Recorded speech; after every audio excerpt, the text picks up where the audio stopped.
Olá, meus irmãos, a paz do Senhor, vosso em Cristo, Josenilton Silva. Um prazer estar retornando às nossas transmissões, das nossas aulas da EBD. Louvado seja o nome do Senhor. Chegou o mês de outubro e junto com o mês de outubro, você sabe, entra o nosso quarto e último trimestre do ano em curso. E na oportunidade nós estamos estudando sobre o apóstolo Paulo, um dos expoentes mais atenuantes das páginas do Novo Testamento, em todos os aspectos, né? Nós trazemos ensinamentos, lições, tanto da vida do apóstolo Paulo, como está proposto na lição, como também do ministério apostólico deste servo do Senhor. Então, desde já, queremos abraçar você, superintendente de escola bíblica, professor, aluno, pastores de forma geral, convidá-los a estar conosco, a partilhar, a participar este vídeo que depois de terminada a aula fica exposto no nosso canal no YouTube Josenilton Silva. É um prazer muito grande, desde já convidamos todos vocês a estar conosco em nome de Jesus. Pois bem, a nossa lição desse quarto trimestre tem por título o apóstolo Paulo, lições da vida e ministério do apóstolo dos gentios para a Igreja de Cristo. É a proposta da nossa revista do quarto trimestre. O apóstolo Paulo, lições da vida e ministério. Você percebe que no título da lição da revista, as lições que estarão extraídas desta edição, deste artigo, será com base na vida e também no ministério de Paulo. Não só da vida, mas também no ministério. Então isso é importante destacar, porque não está aqui em doutrinação apenas o exemplo de vida do apóstolo Paulo, mas também o exemplo de ministério exercido por ele. E isso é uma condição que traz muita importância, ok? E para a Igreja de Cristo, ou seja, para nós. Então nós haveremos de estar durante todo esse trimestre, as 13 lições, abordando não só a vida, mas também o ministério deste homem de Deus, como tenho dito, o maior expoente das páginas do Novo Testamento, a título tanto de biografia, como de missiologia, como dos pontos doutrinários, né, dos fundamentos que ele aborda, como nenhum outro faz ou fez, né, tanto falando de fé, graça, salvação, falando de amor também, né? Então é todo um princípio de base, de fundamento que é muito importante para todos nós, ok? A lição de número 1 da nossa revista tem como título o mundo do apóstolo Paulo, o mundo do apóstolo Paulo. Ou seja, quando se trata do mundo do apóstolo Paulo, a gente entende aqui como o universo que circunda toda a historicidade do apóstolo. Tanto a sua biografia, como a sua contemporaneidade durante o seu ministério desenvolvido, quanto a sua estrutura e conjuntura social, familiar, religiosa, a sua formação espiritual, né? Então o seu trabalho cívico, o seu trabalho social. Então há toda uma estrutura que envolve a vida do apóstolo em consonância com o seu ministério e que está sendo trabalhada nessa questão de mundo do apóstolo Paulo. Ou seja, para tratar das questões do mundo do apóstolo Paulo, a gente vai entender aqui o mundo de Paulo no Império Romano, e isso destaca-se a origem de Paulo, a geografia do mundo, né, do apóstolo Paulo e o chamado de Paulo a anunciar a salvação aos gentios.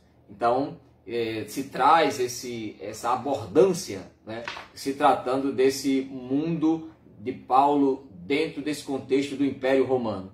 Em um ponto seguinte, vamos tratar aqui do mundo cultural de Paulo. Se primeiro era o mundo social, o mundo imperial de Paulo, dentro dessa construção né, de reino, império e governo romano, a gente entende aqui agora como o mundo cultural de Paulo. Isso fala da língua mundial daqueles dias, que era o grego, chamado grego koiné, né? Um grego arcaico, um grego que se trata, um grego base, né? E agora também o mundo cultural do apóstolo Paulo, né? Tanto na língua mundial quanto na cultura do próprio apóstolo, e também a influência da filosofia grega.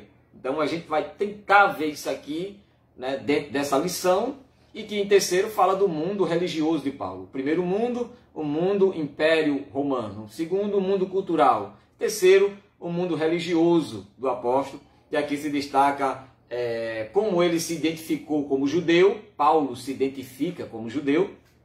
E a sua criação dentro da fé judaica. E o palco da mensagem de Paulo a ser levado o evangelho, que era os gentios. Então, toda essa estrutura temática, desenvolvimento didático, nós vamos aqui tentar, né, na medida do que Deus for nos dando, tentar passar com todos nós, ok? Vamos ver, então, como nós estamos tratando, o apóstolo Paulo é o mais expoente e ícone das páginas do Novo Testamento. Há quem diga que depois de Jesus, eu não gosto dessa frase, depois de Jesus, porque Jesus não é sucedido por ninguém, né? Então, mas após o ministério concluso de Jesus, Paulo é a personagem mais forte de toda a estrutura da igreja, de toda a era dos 300 anos, quase 300 anos da igreja primitiva. O apóstolo Paulo, ele marca, né, por tanto a sua vida pessoal, e é o que nós estamos estudando aqui, como também o seu ministério. Então, sem dúvida nenhuma, Paulo é o principal ícone do Novo Testamento, depois de Jesus, logicamente, né? Paulo é a pessoa mais forte nas suas expressões, nos seus escritos, no próprio testemunho, a maneira como, né, tudo aconteceu, ok? Então, o que a gente entende antes de entrar na lição propriamente dita, né? É que Paulo, o apóstolo, sem dúvida, o mais conhecido de todos os cristãos, considerado como sendo o maior líder do cristianismo. Sem dúvida, Paulo foi o maior de toda a liderança do cristianismo, ainda que não foi contado como um dos pais da igreja, no sentido de base inicial como fundamento. Paulo, após sua conversão, passa quase 14 anos para que depois ele volte a Jerusalém, por meio de uma obra missionária em Antioquia, que ele desce para Jerusalém para ter uma reunião com o colégio liderativo da igreja, composto por Barnabé, João e Pedro, que esses eram os pais, né, propriamente dito. E a partir daí Paulo foi inserido nesse meio tanto apostólico como missiológico, certo? Como da evangelização, né, missionária. E aí então começa o seu ministério após quase 14 anos de conversão, ok? Então, é considerado como sendo o maior de todo o livro do cristianismo. Nesse texto nós conheceremos sobre a história de Paulo e esse autor de 13 epístolas presentes na Bíblia Sagrada. Então, tanto na questão literária, em termos de escritura, quanto na questão biográfica, em termos de estrutura social de vida, tanto social, tanto cívica como religiosa, certo? Quanto o seu próprio ministério, Paulo evidentemente se destaca diante de todos os outros. Isso é uma realidade, né? Então Paulo, de nome romano, era Saulo, né? Saulo era o seu nome de origem, e que nasce em Tarso da Cilícia, está escrito em Atos 16, 37, 21, 39, está escrito em Atos 22, 25, e Tarso não era um lugar insignificante. Conforme Atos 29, 21, 39, apresenta a cidade de Tarso como uma capital de uma cidade que ficava dentro do centro da terra, que em latim significa Mediterrâneo. Era o âmago da terra, do socialismo, da cultura, das influências tanto grega como romana. Então, ao contrário, era um centro de cultura grega. Paulo nasce num berço da civilização cultural, filosófica. Paulo nasce no centro do orgulho cultural, né? Do orgulho literário que os gregos carregam até hoje, que sabe, os pais, né, da ciência. Então, era uma cidade universitária, que ficava próxima à costa do Nordeste, né, do mar Mediterrâneo. Embora tenha nascido um cidadão romano por origem de pai, não se sabe, aí entra uma questão teológica, se essa cidadania romana ela foi reconhecida ou comprada, porque era costume da época. E Paulo era um judeu da dispersão, um israelita circuncidado da tribo de Benjamim e membro zeloso do partido dos fariseus, né? Ele se destaca em Romanos 11:1, Filipenses 3:5 e Atos 23:6 como aquele que excedia em sua defesa apologética de fé com relação ao farisaísmo de sua época, aquele que se mostrava mais zeloso do que propriamente pais que passaram, e ele se mostrou ainda mais zeloso. Então, a sua infância e adolescência foi marcada assim por temas de grande debate entre estudiosos. Paulo, pouco se sabe da infância do apóstolo Paulo. Alguns defendem que o apóstolo ele sempre esteve em Antioquia e só vinha em Jerusalém, né, para estudar, e na época ele estudava, inclusive nos dias de Jesus, nos primeiros anos.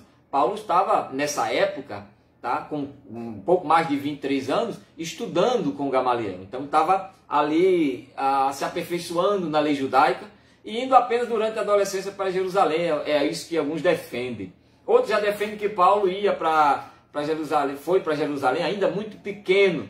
E nesse caso ele teria passado sua infância longe da sua cidade de Tarso, né? Então a gente percebe dentro desse contexto todo que era um herdeiro de tradição dos farisaísmos, estilo observador da lei, certo? Mais avançado no judaísmo que os seus próprios contemporâneos, como a gente falou, conforme ele mesmo escreve, testemunhando de si em Gálatas 1:14 e Filipenses 3:5 e 6, e considerando todos esses aspectos, meus irmãos, a gente pode afirmar que a família do apóstolo Paulo possuía recursos e desfrutava de uma posição assim na sociedade de muita relevância.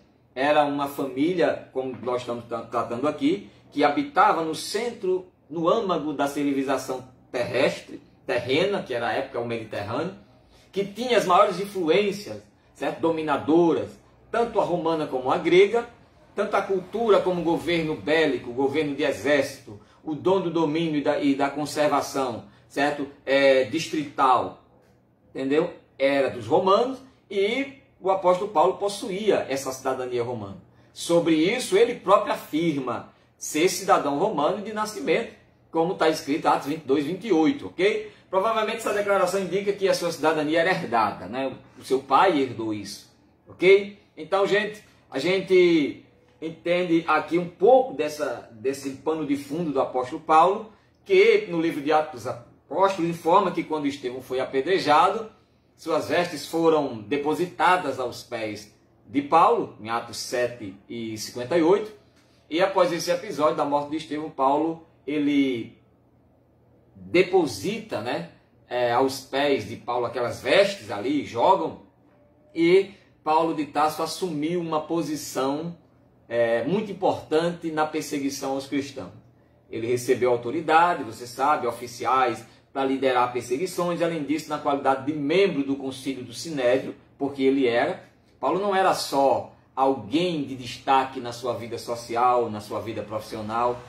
Paulo, dentro da religião que defendia, que era a religião judaísta, especificada pelo farisaísmo, porque você sabe que existiam outros na época. Existia os saduceus, os essênios, os zelotes, existiam os fariseus. Os fariseus eram os detentores de maior importância, de uma identificação mais contundente,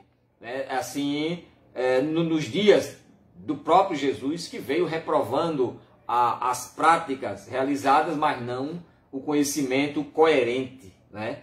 Pregavam uma coisa, mas viviam outra. Então, ele recebeu essa autoridade. E, além disso, na qualidade de membro do Sinédrio, que ele era, membro do concílio. O que era o Sinédrio, o Sinedrim? O Sinédrio era composto por 70 sacerdotes mais um. Era o clero do governo religioso da época. Caifás e Anás eram os principais cabeças de sua época, a ser sucedido por Nicodemos. E, nessa época, havia uma consciência entre os romanos os Jesurum, ou seja, e os de Jerusalém, acerca do domínio do templo. Ou seja, acerca das questões religiosas, o governo romano institui aí uma coisa chamada de sinédrio. Orienta a cúpula da religião judaica a construir uma espécie de concílio, e aí Paulo, na qualidade de um letrado, de um mestre, ele entra fazendo parte do conselho, certo? E não do próprio sinédrio em si, porque Paulo não era sacerdote, mas ele fazia parte do concílio, que era uma junção não apenas do clero de 71 sacerdotes, como também incluía alguns mestres, alguns outros rabinos que participavam desse concílio a título de aconselhamento e de diretrizes a serem tomadas. Então Paulo fazia parte. Ele dava o seu voto a favor da morte dos cristãos, conforme Atos 26:10. Então o voto de Paulo naquele sinédrio, e daí vem a palavra também inspirada de senado, né? Paulo dava o seu voto em favor da perseguição, da matança dos cristãos, certo? O próprio Paulo afirma que respeitava, ou que respirava, melhor dizendo, respeitava a defesa de sua crença, de seus dogmas, mas não deixava de inspirar e respirar ameaça de morte contra os discípulos do Senhor, conforme Atos 9:1. Além de deflagrar grandes perseguições em Jerusalém, ele ainda solicitou cartas ao sumo sacerdote, como se isso fosse pouco, para as sinagogas em Damasco. Ou seja, não apenas perseguindo localmente os cristãos, ainda pega carta para sair das regiões de Jerusalém e ir fora, né, até as regiões de Damasco, nas sinagogas que lá estavam, porque soube-se que o cristianismo havia crescido em várias partes, e Paulo pediu carta para ir lá também persegui-los. Seu objetivo era levar para Jerusalém qualquer um que fosse, né, levar preso, qualquer um que fosse pregar no nome de Jesus, enfim. Então Paulo perseguia e assolava a igreja de Deus, como está escrito em Gálatas 1:13. É uma frase forte. Paulo perseguia e assolava a igreja de Deus. Fazia isso acreditando que estava servindo a Deus, irmãos, e perseverando na pureza da lei, ou preservando a pureza da lei. Por isso ele escreve à igreja aos Coríntios dizendo que os coríntios tinham zelo de Deus, mas não com entendimento. E Paulo sabia muito bem do que estava falando, porque ele perseguia a igreja, maltratava e até prendia os cristãos, acreditando que estava servindo a Deus e preservando a pureza da lei, né? E com isso ele percebeu mais tarde que, na verdade, ele estava indo, né, contra os princípios, os preceitos bíblicos, né? E termina, né, a ideia da sua conversão, né, quando se dá a caminho de Damasco, ok? Aí as narrativas do livro de Atos, as notas do próprio apóstolo Paulo, em suas epístolas, já vem tratando essa súbita conversão, ou seja, de uma hora para outra, Saulo, então, é convertido pelo Senhor, né? Coisa boa é quando Jesus nos converte, né? Quando a gente se autoconverte, aí não tem futuro não, mas quando o Senhor nos converte, né, muda a nossa vida, transforma a nossa vida a partir do reconhecimento, confissão, renúncia, crença no sacrifício de Jesus, aí nós temos uma consistente transformação de vida. A sua experiência, né, ao longo de sua vida deve tê-lo preparado previamente para aquele momento, né? E a exemplo, a experiência do martírio de Estevão, a sua campanha de casa em casa para perseguir os cristãos, isso foram grandes exemplos que com certeza marcaram a vida daquele hebreu, ok? Certo? Então o que diz a nossa introdução da nossa lição de hoje?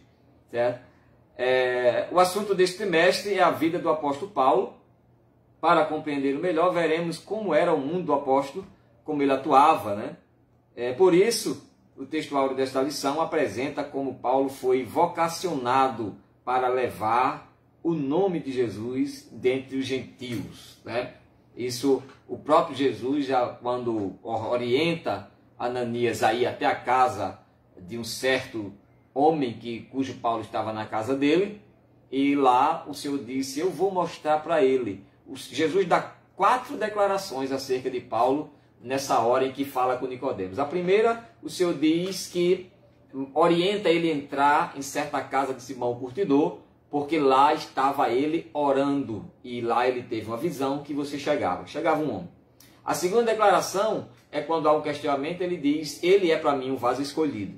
A terceira declaração que o Senhor fala acerca de Paulo, só nessa conversa com Ananias, era que eu vou mostrar o quanto ele deve padecer pela causa do meu evangelho. E a quarta, vou levá-lo, certo? Porque ele irá à presença de reis, de governadores, de autoridades, certo? Então, essas quatro contundentes declarações não foi uma suposta hipótese, não. Foi uma afirmação divina acerca daquele homem que estava soberanamente sendo levantado por Deus para servir a Cristo, dando a sua própria vida pela causa do Senhor, e isso como libação ou como oferta agradável, derramada diante do Senhor, completa, plena, entendeu? E diante de Deus. Era aquela certeza que ele mesmo testemunhou, dizendo, combati o bom combate, se recarreguei e guardei a fé.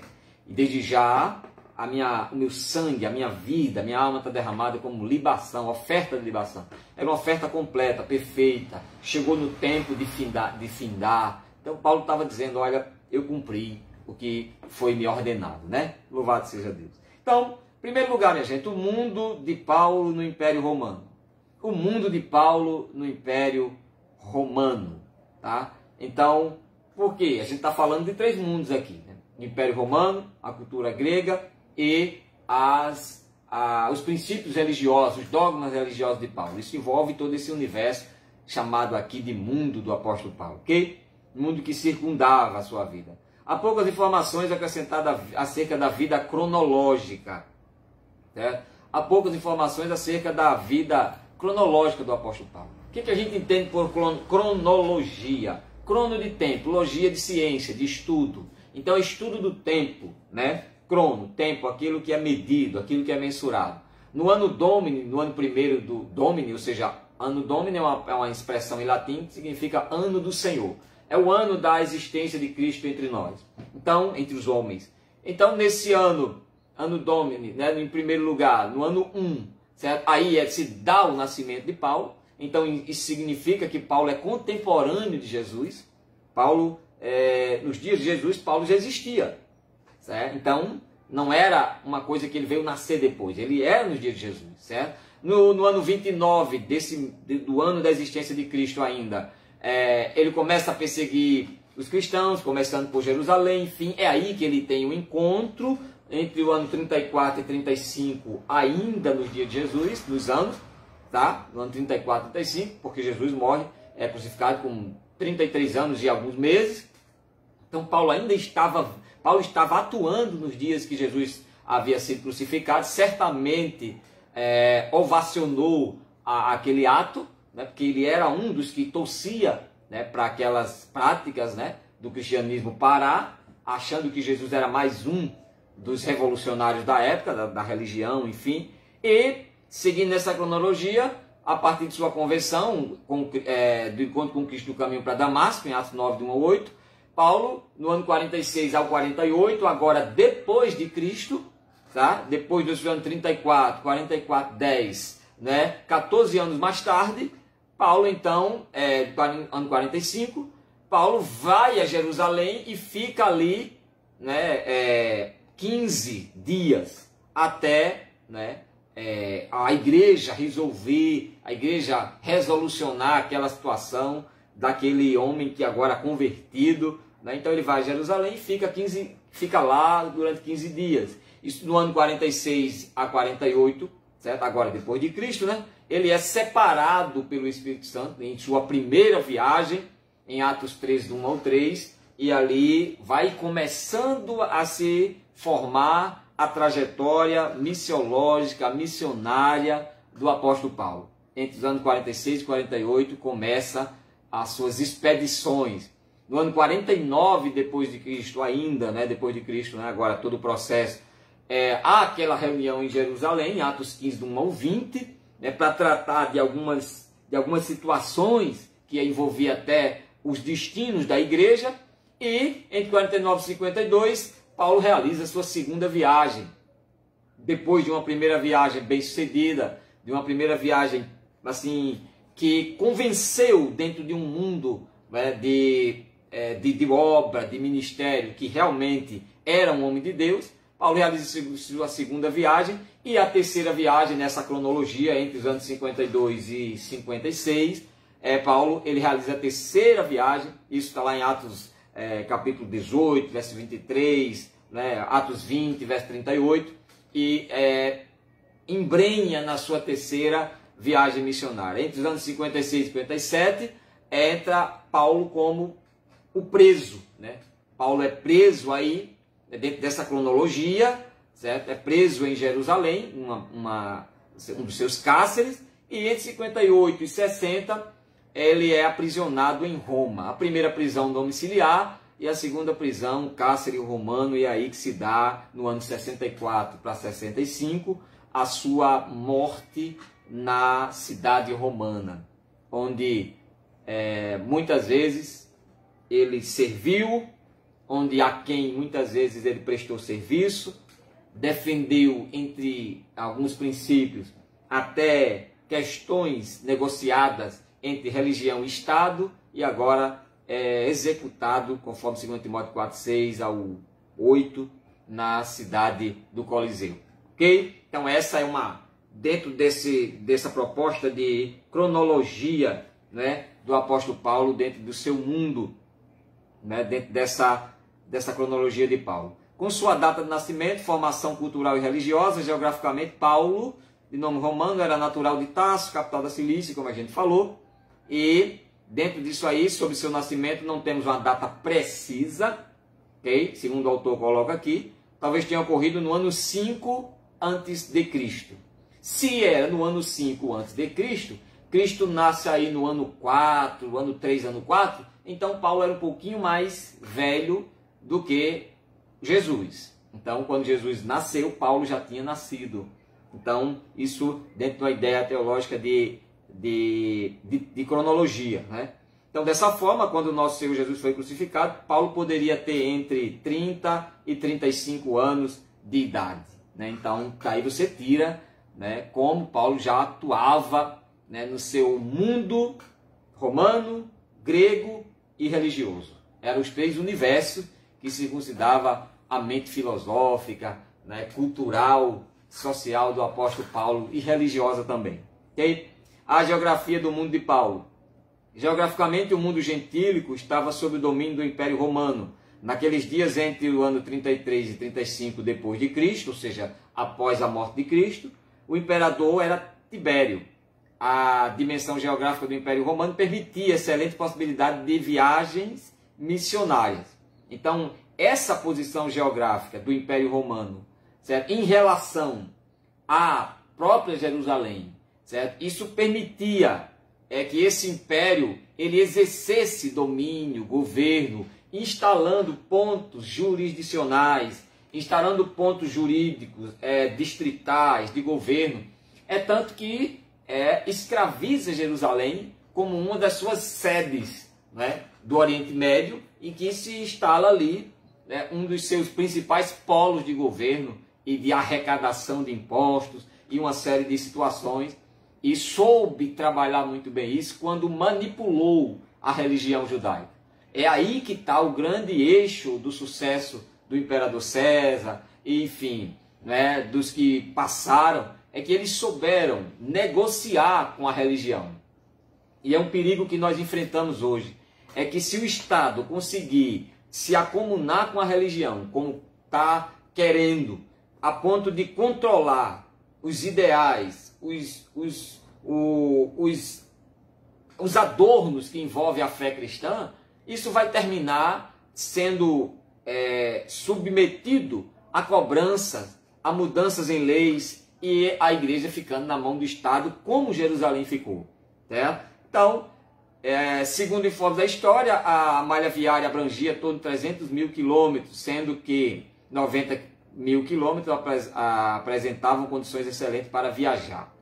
As estradas do Império, bem como as vias marítimas, foram de grande importância para a expansão da fé cristã pelo Espírito Santo. O apóstolo Paulo recebeu oportunidades incríveis, certo, para a disseminação do Evangelho. Ao passo que Jerusalém, ao passo que as regiões, ela tanto na malha viária como na marítima, certo? Porque não havia essa ideia de avião, né?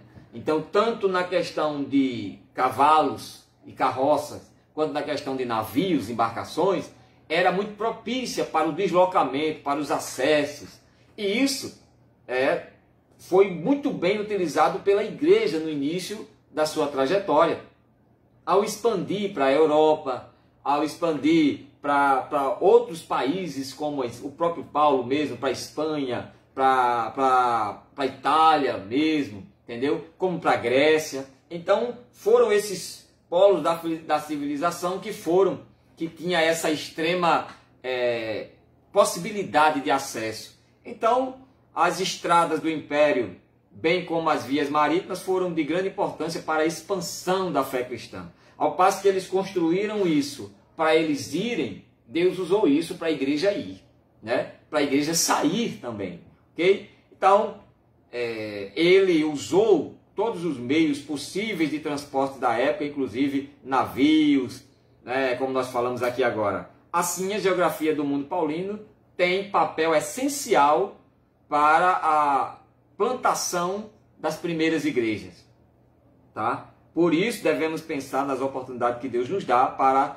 a eficiência, né, da evangelização urbana e do campo, entendeu? Você nota aqui que o papel, como está escrito na lição, essencial para a plantação das primeiras igrejas, o plantio das igrejas, certo? Que Paulo estabeleceu.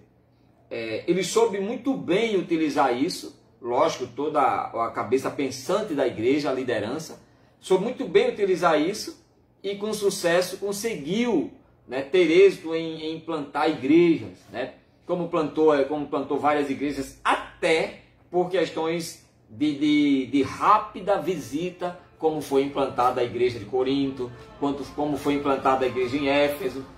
Então, enfim, houve desde a Ásia Menor, a Europa, né, houve essa expansão da fé cristã.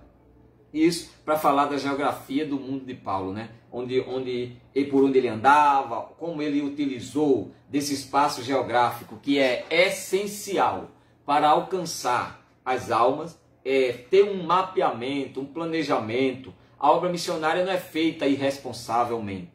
O envio missionário, o comissionamento apostólico, tá? A trajetória missiológica a ser investida por meio de um crente, não pode ser feito de forma irresponsável. Paulo, para ser enviado a esses lugares, se elaborou todo um projeto, um plano de ação geográfica. Tanto um projeto de ação geográfica, como de influência missionária, tanto de cultura, certo? Apropriada para exercer tal papel diante de tais etnias, de tais especificações, né, de línguas. Então, tudo isso envolve essa questão missiológica da missão da igreja, que é a propagação do evangelho. Então, esse mundo geográfico de Paulo foi de fundamental importância para que pudesse usar bem essas oportunidades e possibilidades, certo? Paulo chamado para os gentios, Atos 9 mostra que a sua infinita sabedoria e presciência, né? Deus separou Paulo e o chamou a partir de uma experiência espiritual impressionante, né? Então, você nota aqui, porque a gente falou no começo, que o berço que Paulo nasceu foi de uma civilização grega, certo? A sua formação religiosa foi aos pés de um expoente da fé judaica, da religião judaica, que foi o Dr. Gamaliel. Então ele cresce diante dessa cultura que já vinha trazida pelos seus pais. Paulo era filho de uma mãe judia, certo? E de um pai que, de certa forma, começou a se associar com a nacionalidade romana, a ponto de ter muito mais, certo, essa expressão romana, e daí veio e alcançou a Paulo, presciência divina, né? Então, ele nasce dentro dessa nata, tanto da filosofia, da ciência, né, do meio político, porque Roma, o governo romano, ele trabalha muito essa ideia da política do governo. Não é à toa que, escatologicamente, certo, Roma será o último império a ser destruído, né, politicamente. É uma das expressões bestiais, né, que a escatologia fala, a besta, né? Uma delas é civilização política, a outra é a religiosa, certo? E Roma traz essa identidade. Então, Paulo ele mostra aqui, conforme a lição, que diante dessa infinita sabedoria, em sua infinita sabedoria e presciência, Deus, né, mostra e chama Paulo diante de uma experiência impressionante, né? E aí Deus separa Paulo e o chama a partir de uma experiência que, bem diferente dos demais apóstolos, Paulo leva o nome de Jesus ao mundo gentílico. Ele mesmo expressa diante de Pedro, diante daquela reunião conciliar que teve em Jerusalém, Paulo ele se retrata diante de Pedro dizendo que a ele foi confiado um evangelho chamado Evangelho da Incircuncisão, que era os apontados para os gentios, os que não eram da linhagem de Israel. E a Pedro da circuncisão, ou seja, eram os que eram de dentro de Jerusalém. Então Paulo, ele mesmo dizia-se que o evangelho que lhe foi confiado era um evangelho que ia alcançar os de fora da aliança, os de fora do culto, os de fora da promessa, com relação às promessas específicas para o povo judeu. Então Paulo foi um levado aos de fora, né? Assim como que ele foi tirado como um de fora e inserido no meio apostólico do Colégio dos 12, Paulo foi enxertado ali, tá? Como que alguém gentil, porque não fazia parte da linhagem discipular de Jesus, não fazia parte do colégio original apostólico de Jesus. Paulo não fazia, entendeu? Então, mas ele foi chamado por Deus, e o próprio Paulo diz: aprove ao Senhor me colocar no santo ministério, me colocar no ministério. Então, ele sabia muito bem, e Deus já fez isso porque sabia que ia tirar ele para um outro tipo de missão, né? E Deus conhece muito bem aquilo que pode ser a nossa utilidade, ok? Ele soube que seu apostolado não se daria de Jerusalém, e já tinha Pedro, Tiago, irmão do Senhor, né, e João, que além de outros apóstolos. Então Pedro, Tiago e João eram o tripé da igreja, né, associado a Barnabé ali, enfim, que foi o responsável por buscar Paulo na cidade de Tarso. Quando ele lá aprende a construir tendas, Barnabé vai buscar ele depois de quase 14 anos e traz, né, não direto para Jerusalém, mas ao passar pelas regiões de Antioquia, nota um trabalho que tinha muita base de evangelização, mas tinha pouca base doutrinária, e Barnabé lembra então do seu primo, Paulo, e vai lá e traz Paulo, o Saulo, né, e traz ele para Antioquia, e Saulo presta um grande serviço ali dentro daquela igreja, basificando todo aquele trabalho que já havia feito, e aí a igreja sabe quando ele vem para Jerusalém, e aí se nota o valor, a importância, o chamado daquele homem, certo? Então, a gente entende o que aqui? Enquanto os apóstolos de Cristo restringiam-se a anunciar Jesus ao judeu, nosso Senhor convoca Paulo de maneira dramática para ser apóstolo, né, entre os gentios. Dramática porque envolveu uma situação de complexidade, uma questão súbita, né, de sua conversão, da maneira como se deu, né? O Senhor aparece a Saulo e diz: por que me persegues? Né? Então, houve toda essa questão mística aí, envolvendo a conversão do apóstolo Paulo, e ali houve uma mudança realmente, a ponto dele testemunhar lá na frente, dizendo, né, não mais vivo eu, mas Cristo vive em mim, e a vida que eu vivo agora, viva no Filho de Deus. Né? Então, essa é a história aqui, o apóstolo Paulo entre os gentios, Romanos 1 e 1, né? 1 Coríntios 1 e 1, Efésios 1 e 1. Nosso Senhor continua a chamar pessoas para o ministério. Precisamos estar sensíveis à voz do Espírito Santo a nos chamar. O Senhor continua chamando pessoas, certo, ao santo ministério. O Senhor continua a chamar pessoas para um ministério, tá? Ele continua, o Senhor continua chamando, né, pessoas, vocacionando, capacitando, estruturando, certo? Porque o Senhor não vai chamar ninguém para o ministério para exercer, certo? Seja um ministério de governo, seja um ofício de trabalho na casa do Senhor, porque não confunda essa questão ministério, gente. Essa palavra ministério hoje se tornou uma coisa confundida a ofícios e a trabalhos realizados, né, dentro da casa do Senhor. Quando a palavra ministro, de ministério, certo? Envolve um princípio de governo, ministério, certo? Hoje tudo se fala, fulano tem um ministério disso, ciclano tem um ministério daquilo, certo? Você não vê uma palavra dessa ministério sendo usada para todo tipo de prática dentro da igreja. Se fala de oração, diz que fulano tem um ministério da oração. Onde é que está escrito isso na Bíblia? Que fulano tem um ministério da oração. Quando a Bíblia diz que ao instituir diáconos, com base no presbiterato já existente, e como uma das justificativas contundentes foi, nós presbíteros nos dedicaremos à oração e à pregação e ao ensino da palavra, aí não está falando de ministério, está falando, certo, da ação ministerial, está falando do serviço. O ministério estava sobre a ordenação, o ministério estava sobre a consagração, que era a de pastoreio, o presbiterato. E aí ele aborda dizendo, é preciso eleger homens, diáconos, boa reputação, marido da sua mulher, enfim, para que se coloque sobre esse importante negócio que era servir como diácono, que aí não é um tipo de serviço, é um ministério.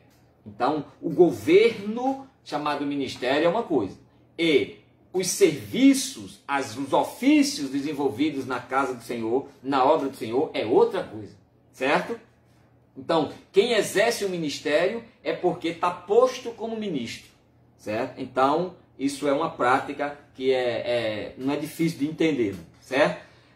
Segundo, nesse ponto 1 aqui, é o mundo cultural de Paulo. A gente falou sobre esse mundo do Império Romano. Agora, sobre esse império cultural do apóstolo Paulo, a língua mundial daqueles dias era o grego. Você sabe que o grego predominava na questão de língua, certo? Inclusive até influenciava até os próprios romanos também, certo? Mas o domínio imperial, o domínio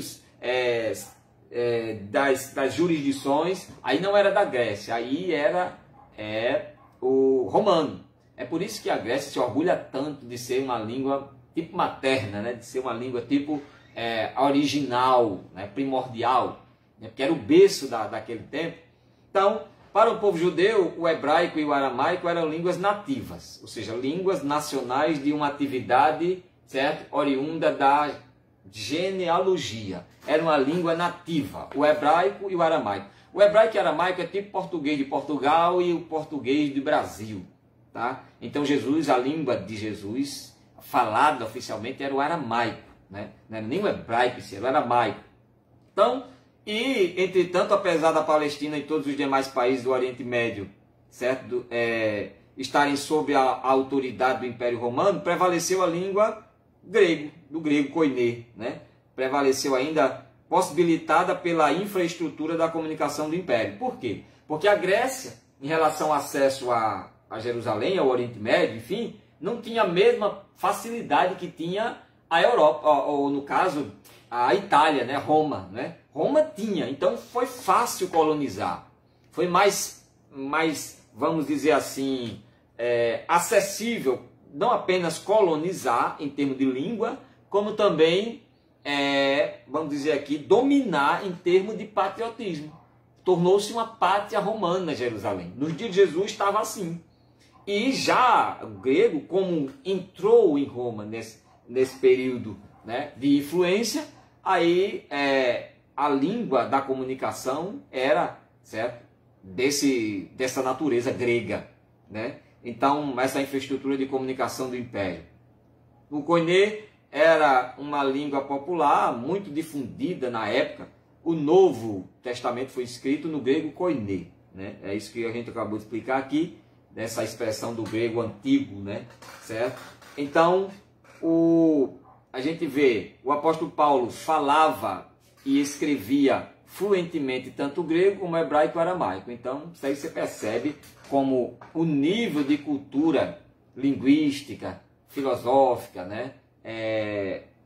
A própria cultura do apóstolo Paulo mesmo, enquanto ciência, formação, você vê que ele falava nessas línguas, tanto o grego como a língua predominante, o hebraico e o aramaico como língua nativa, porque ele era um benjamita. Paulo era da tribo de Benjamim, certo? Ele era sangue puro de Benjamim, e ele falava a questão grega, até porque, pelo ofício que ele prestava serviço a Roma, precisava de ser um polivalente, né, na questão da língua.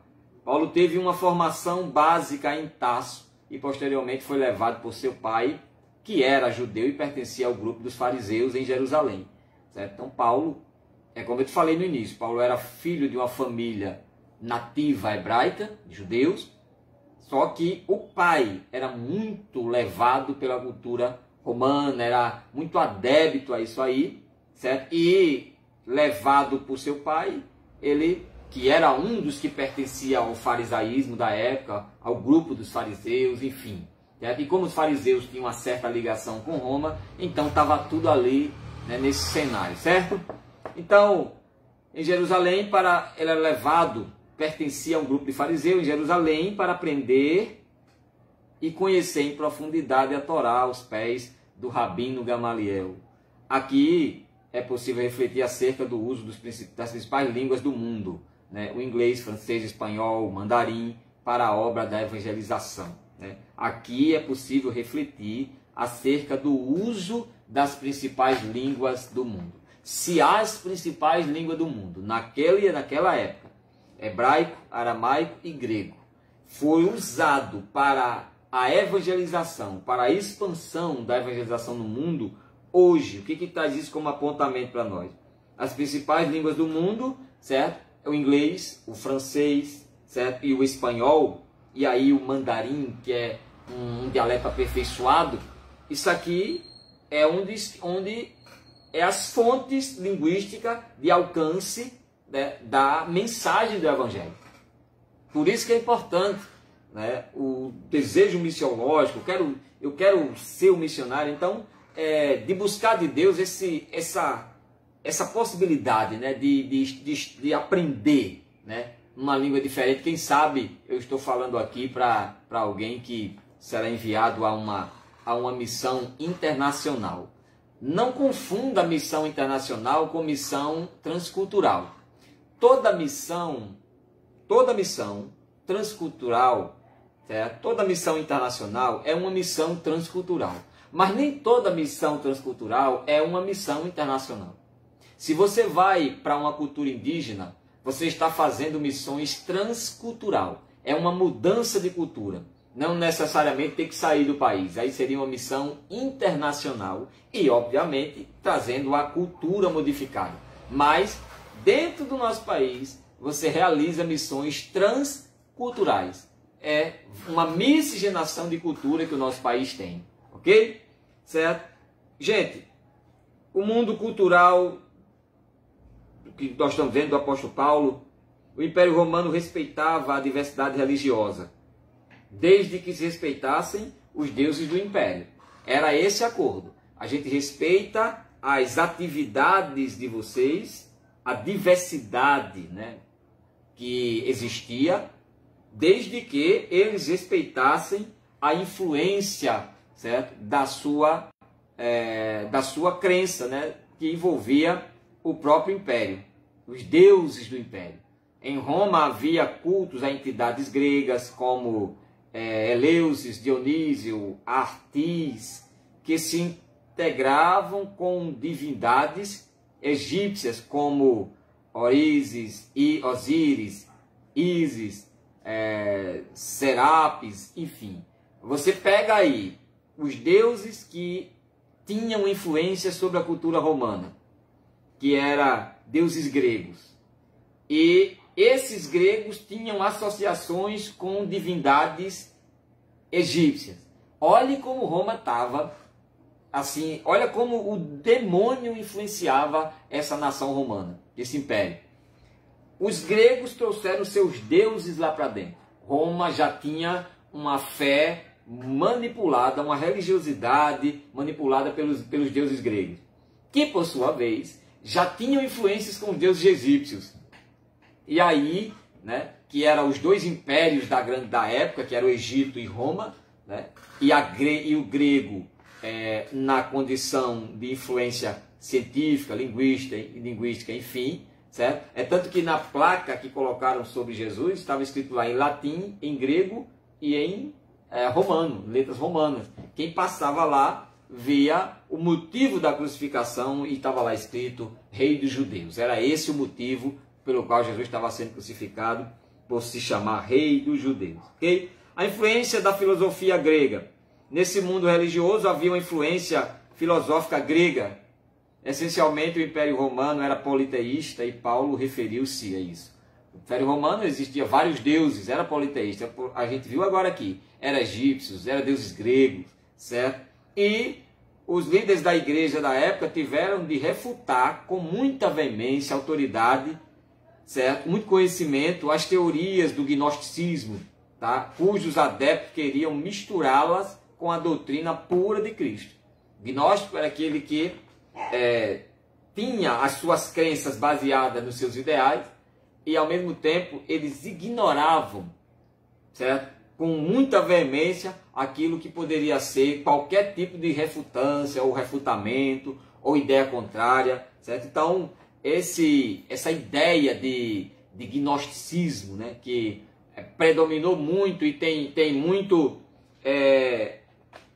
muita prática, muitas vezes, no nosso meio, essa prática gnóstica, né, que a gente vê muito e na cultura das civilizações, principalmente envolvendo a questão religiosa. Você vê aqui que eles, os romanos, associados com os gregos, se mostravam tão assim que queriam misturar outros movimentos pagãos, porque o gnosticismo é um movimento religioso, de caráter que envolve o sincretismo, envolve o esoterismo, que desenvolveu-se nos primeiros séculos, certo?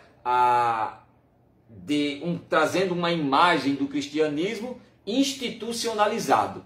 Essa ideia, combinado com o misticismo e com especulações filosóficas. O gnosticismo trazia tudo isso, certo? Em uma extensão assim de definição, seria qualquer conhecimento místico, isso envolve o gnosticismo, de verdades ou querendo trazer verdades divinas para, de forma transcendente, se referirem à condição espiritual de um ser humano. Certo? O gnosticismo ele misturava essa coisa do ecumenismo, que está uma palavra muito em moda, né? Esse sincretismo, essa mistura. Então o gnóstico, ao mesmo tempo que ele defende uma ideia sua, ele quer trazer tudo para ele.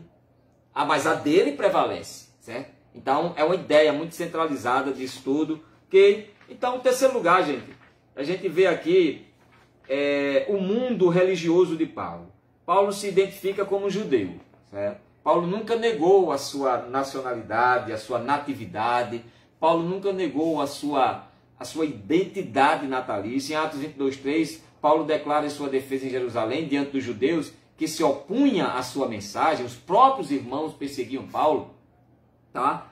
Os próprios irmãos perseguiam, e tratando como traidor da fé judaica. Porque Paulo não mais defendia agora a fé judaizante ou judaísta, que fundamentava todas as suas possibilidades de crença, certo? Na lei, certo? E desprezava as profecias agora oficializadas e cumpridas no Messias que estava entre eles, certo? Paulo, ele pensava e agia de forma contrária e por aí foi tratado como um traidor da fé judaica, tá? E foi uma das coisas pelas quais ele até saiu de casa, né?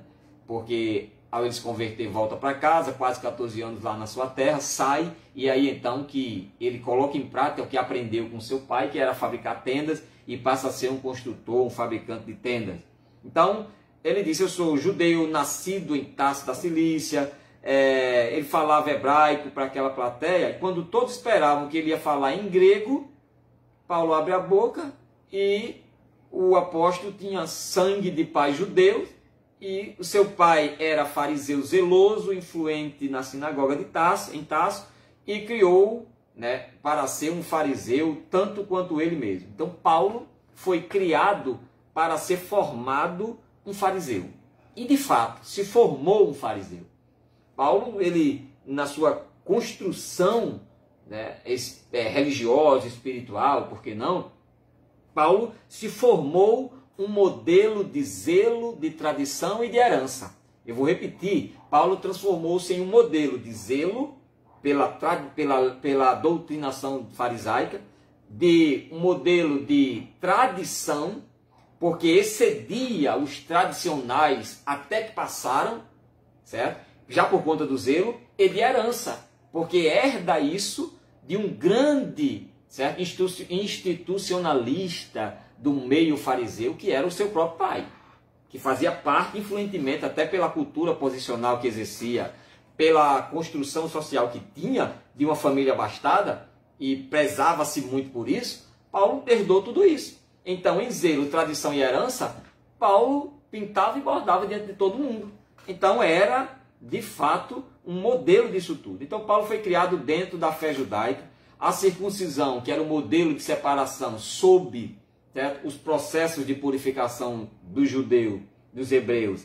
Paulo era um destes circuncidados.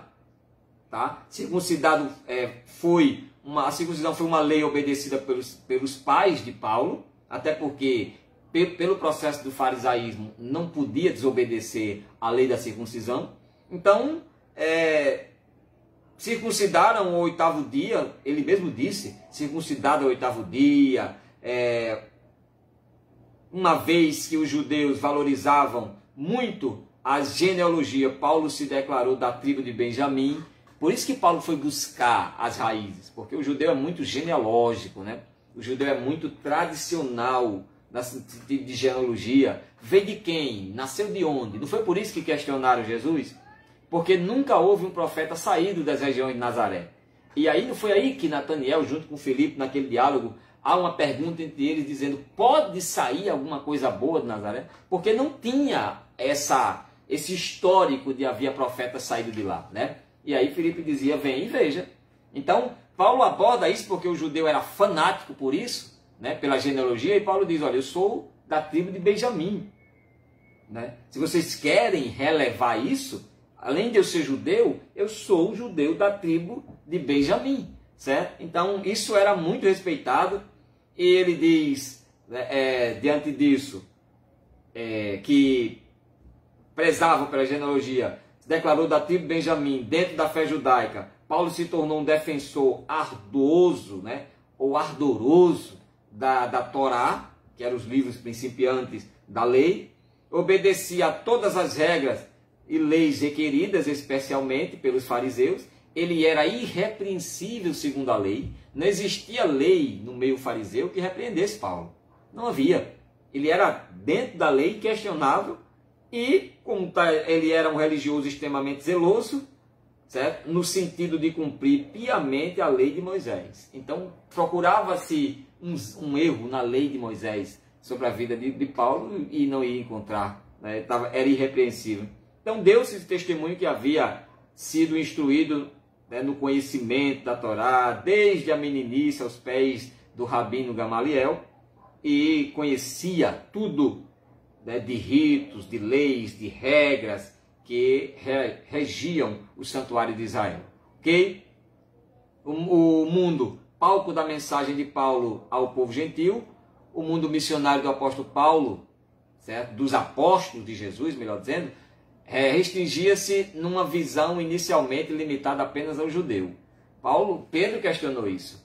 Pedro quis centralizar. Pedro quis monumentar a fé apenas em Jerusalém. Ele quis centralizar, aliás, desde o início, após o advento do Espírito Santo, sobre aquela casa no dia de Pentecostes, eles quiseram centralizar, tanto por medo como também por entender as suas bases de raízes, em Jerusalém. Foi aí que a dispersão vem, foi aí que veio a perseguição e eles foram dispersos para vários lugares, né, para que o evangelho não se centralizasse em Jerusalém, mas que alcançasse, né, tanto Jerusalém como Judéia, Samaria e os confins da terra também. Entendeu? Então, a gente vê aqui que quando o Senhor convocou Paulo, o chamou pelas características de que precisava para disseminar o evangelho no mundo gentílico. Isso é importante. Quando Jesus chamou Paulo, chamou-os pelas suas características, que seria usada para a disseminação do evangelho ao gentio. Então, quando você olha para você e olha para mim, o Senhor vê características a ser usadas por Ele, certo? Através de nós, para cumprir o propósito do Senhor. Então, não é à toa que Deus te formou em certas áreas de sua vida secular, científica, certo? Isso não foi apenas para você usufruir do teu trabalho e ter o teu pão, o teu salário, mas para que você possa, em Cristo, ser útil naqueles seus conhecimentos para levar e elevar essas possibilidades de pregação do Evangelho.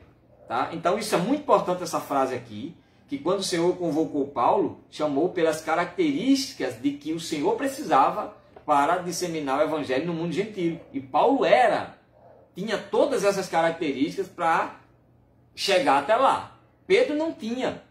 Pedro tinha todas as características para ficar em Jerusalém. Entendeu? Então Deus trabalha com características presentes, certo? E dotando o homem de aperfeiçoamento, ok?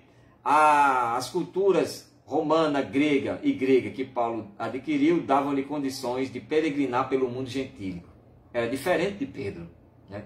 Pedro chega diante de uma das citações de Paulo a orientar aqueles que fossem ler os escritos de Paulo a terem cuidado na interpretação, da leitura, porque haviam pontos difíceis de compreender, certo? Então, para você ver o nível, né? Então, davam-lhe condições de peregrinar pelo mundo gentílico, essas características. Ele plantou igrejas na Galácia, Caia, Ásia Menor. O apóstolo Paulo não se importava com status social, tá? Pois tinha bagagem cultural para entrar nos palácios, sinédrios, praças e areópagos. Palácios, sinédrios, praças e areópagos. Vamos cá. Palácios, isso aqui fala de governo, autoridade civil. Governos, presidências, certo? Reinados, certo? Isso envolve palácios. Sinédrio, isso fala de clero religioso. Autoridades de tópicos, autoridades principais, a tratar com líderes, certo? De alto nível de governo, certo? Aí ele fala areópagos, né? Isso aqui envolve centros de feitiçaria. Isso aqui envolve ambiente de cultos pagãos. Paulo tinha estrutura para debater com feiticeiros, com idólatras, com homens e mulheres da mais alta estrutura, certo? Desde a idolatria à feitiçaria, porque isso envolve a questão do areópago, né? Porque o areópago era um centro do culto a deuses pagãos, né? Então Paulo, como a gente está vendo aqui, certo? Ele tinha, ainda que não se importava com essa situação social dele, ele tinha essa estrutura dada por Deus para entrar em palácios, sinédrios, certo? De judeus, nas praças e areópagos. Praças aqui, certo? Envolve a simplicidade ao povo, certo? A ignorância, certo? Ao neófito, ao indouto. Paulo tinha base para falar com todas essas 4 classes de obra missionária. Isso aí é uma aula de missiologia, isso aqui, essa frase, certo? Que o escritor coloca aqui. Paulo, ele tinha estrutura para entrar em palácios, governos, presidências, certo? Em sinagogas de judeus. Isso envolve centros de cultura religiosa, níveis de governos religiosos, certo? De todas as áreas, de todas as esferas. Praças, que é a população mais simples, indouta, neófita, sem o conhecimento, mas que precisava da simplicidade da fala. Paulo sabia entrar com esse povo. E os areópagos, que eram os centros, que implica aqui nos centros da feitiçaria, do paganismo, da idolatria, tá? E Paulo tinha graça para entrar, como entrou no meio de quase 4.000 deuses. Ele entra ali, tá? E prega a um altar que estava lá, o Deus desconhecido. Então Paulo tinha essa estrutura, certo? Para falar para esse povo. E nós devemos também ter, né? Essa graça dada pelo Espírito Santo. Entendeu? Certo? Então, seguindo e caminhando para o final, o Espírito Santo, ele mostra a Paulo com isso, montou, né? Para que Paulo pregasse o nome de Jesus e estabelecesse novas igrejas por onde passasse, tá? O mundo de hoje é esse mesmo palco que o Espírito Santo preparou para que preguemos o Evangelho com a graça de Deus. Que palco é? Um palco cultural, um palco religioso e um palco político. Ou seja, político envolvendo governos, religioso envolvendo, certo, a multiplicidade de fé que existe hoje no mundo, tá? E esse palco, certo, é cultural, que envolve as filosofias, que envolve as crenças, certo, é mística, enfim, uma série de situações dessas. Então é o mesmo palco que envolve os palácios, os areópagos, as praças e as sinagogas, certo? Ou seja, envolve essa estrutura, tá, de alcance, certo, gente? Então a gente encerra essa primeira lição aqui, concluindo que a cultura geral que Paulo adquiriu ao longo da vida tornou-o capaz de enfrentar os oponentes do evangelho com ousadia e ciência. A cultura que ele adquiriu até aos 30 e alguns anos de sua conversão, até chegar lá, certo? Ele trouxe isso, certo? E para uso agora, certo? Que o habilitava para um exercício, certo? Eficiente, certo? Relevante, certo? Contra os oponentes do evangelho. E isso com ousadia e também com ciência, certo? Com conhecimento. Diante de reis, governadores, tribunos e autoridades religiosas, o apóstolo Paulo era um excelente orador, ou seja, discursava bem, tá? Com excelência e arguto no conhecimento, certo? Ou seja, a expressão aí é uma ideia de avulto, né? De ser bem expoente no conhecimento. Tinha um poder de arguição, tinha um poder de arguir, de debater, de convencer, certo? Aqueles que se opunham à fé. É tanto que houve reis, imperadores que, se tivesse mais algum tempo de debate com Paulo, ia terminar se convertendo, e foi até testemunhado disso, né? Certo? Então, vamos lá. Paulo tinha personalidade forte e dinâmica, orientada por convicções profundas, e perseguia seus objetivos com desvelo, certo? E grande envolvimento emocional. O mundo do apóstolo Paulo foi o que Deus lhe abriu para que comunicasse o evangelho de Cristo. O mundo do Império Romano, o mundo cultural e o mundo religioso. Foi o mundo que Deus lhe abriu para que comunicasse o evangelho de Cristo. Ok? Então eu quero abraçar e dizer a você que continue conosco. Próxima sexta-feira, se Deus permitir, o vídeo ficará no nosso YouTube, Josenilton Silva.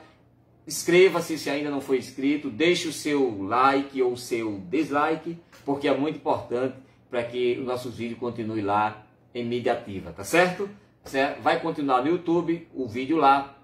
Indique, compartilhe o vídeo, participe com outros irmãos e diga, olha, visita lá o canal do YouTube Josenilton Silva, porque a lição primeira do 4º trimestre, o apóstolo Paulo, lições da vida e ministério do apóstolo dos gentios para a Igreja de Cristo, está lá no canal Josenilton Silva. Ok? A paz do Senhor, meus irmãos, um abraço e até a próxima, se Deus permitir.